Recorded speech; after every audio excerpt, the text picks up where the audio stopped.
Welcome to Survival on a Budget Made Easy. Your home for all the info you need to know when you're just trying to survive on a budget. In this video, I'm going to take you around town and surrounding areas.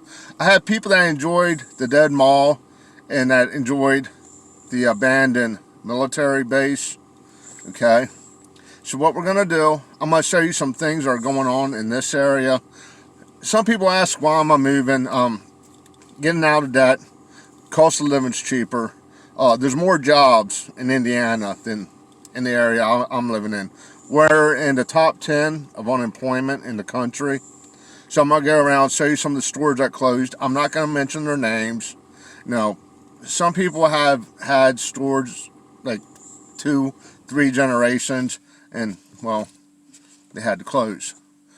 But I got Blue Dog here with me. Right there he is. And I'm going to take a little trip around and show you a few things. I'm not going to show you any abandoned houses, just out of respect for those people. Let's go ahead and get started.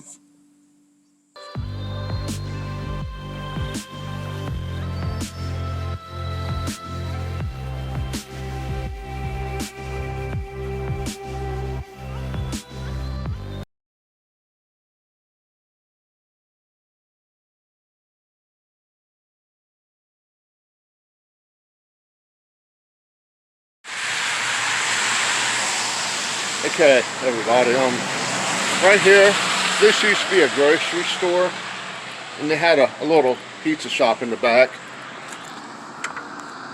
They actually still got stuff on the shelf the way it looks.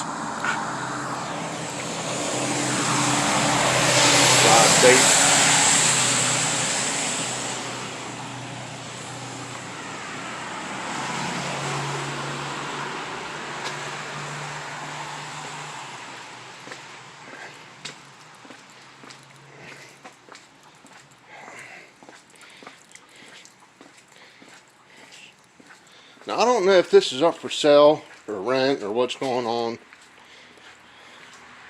Just one day, all of a sudden they were closed. I mean, you can see they still got stuff on the shelf, which I find kind of strange.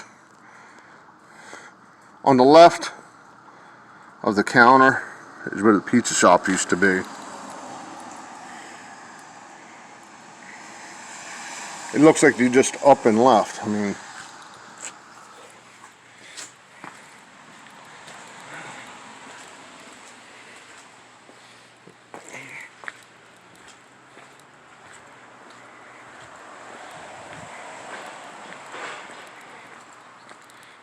I don't know if you can see in these windows over here or not.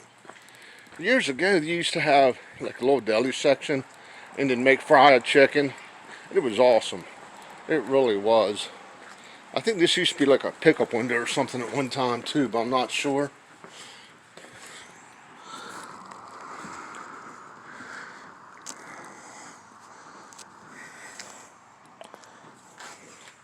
And years ago, over here, that used to be, I'm pretty sure, a laundromat.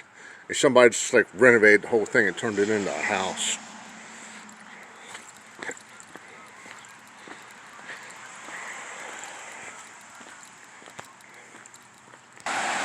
Now, right across from where the grocery store was and the pizzeria, this used to be a hardware store.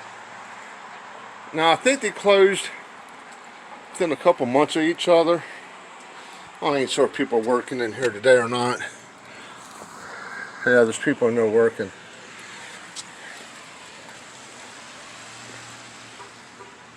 But as you can see, this is a pretty big building. They used to have mulch here. I think you could buy like a 2x4 and that kind of stuff here too, just not like big orders. But hello. How you doing? All right, how you doing? I'm doing fine.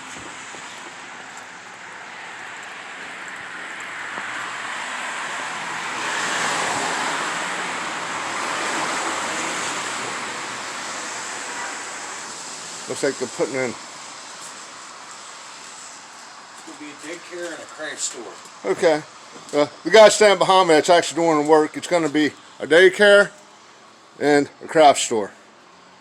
The whole craft store is only going to be the little front section here, and then all the rest of it's daycare. Well, are they keeping the house or?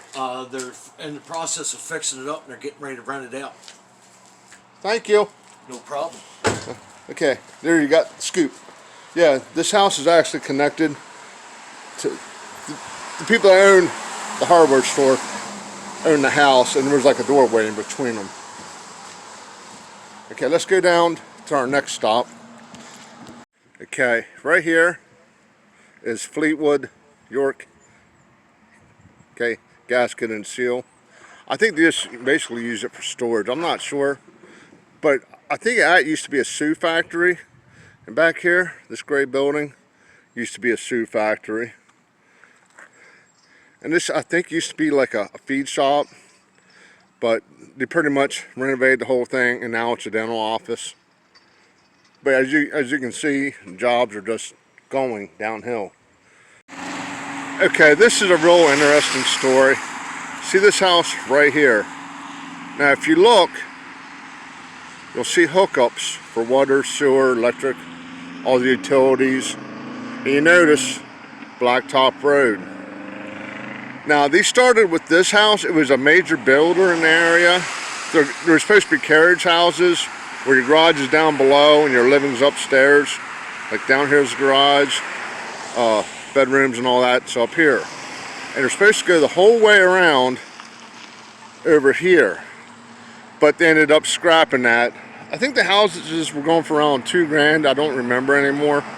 Back here is all 55 and over.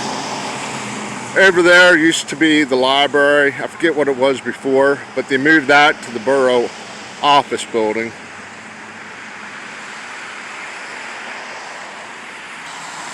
Now right here is what used to be the post office. They built a new one, and that ever since then it's just changed hands. It was a pet shop for a while, then like I'm gonna call it a brick and brack store. You can't even see, you can't even see in the building. They got everything covered up. Now this is all within a couple, I'm gonna say about half a mile. You got the abandoned post office. You got the abandoned lodge over here. On the other side of the lodge is a grocery store. Over here is a hardware store. That used to be a barber shop, a video store. It's changed hands so many times I can't even keep track of it anymore. I'm not even sure what's in there. Maybe people are living there, I don't know. And over here, quick walk down the sidewalk.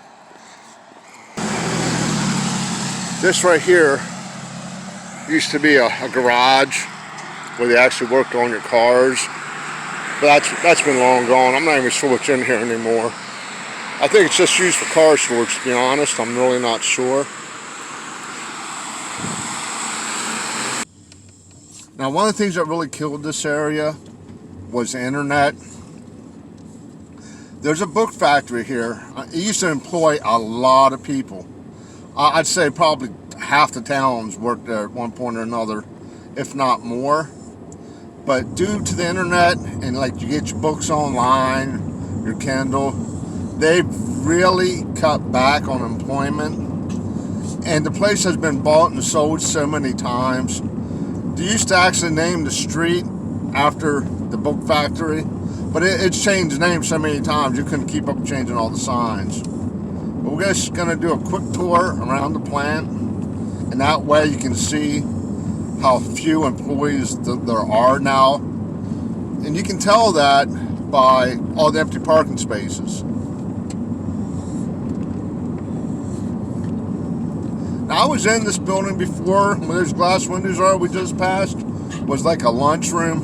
It's a nice building inside,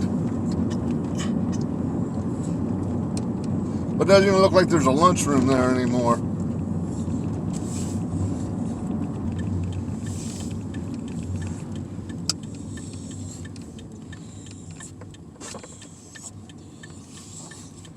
Now, first, it looks like there's a lot of cars here. We just drive around.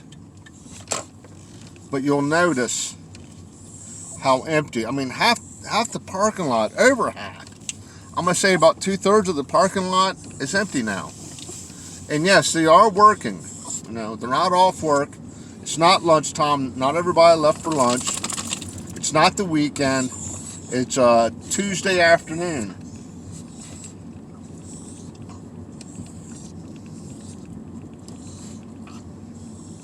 Now, I'm not knocking the company or anything. I understand.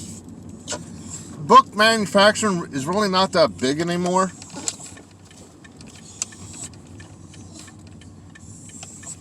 And from what I understand is that they're actually up for sale. They're selling the place again to another company.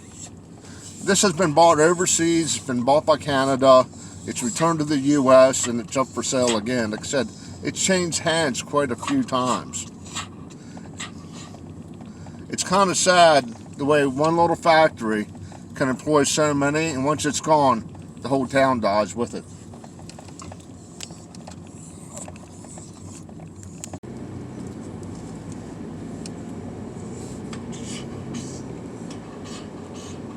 This concludes Dying Towns, Episode 1.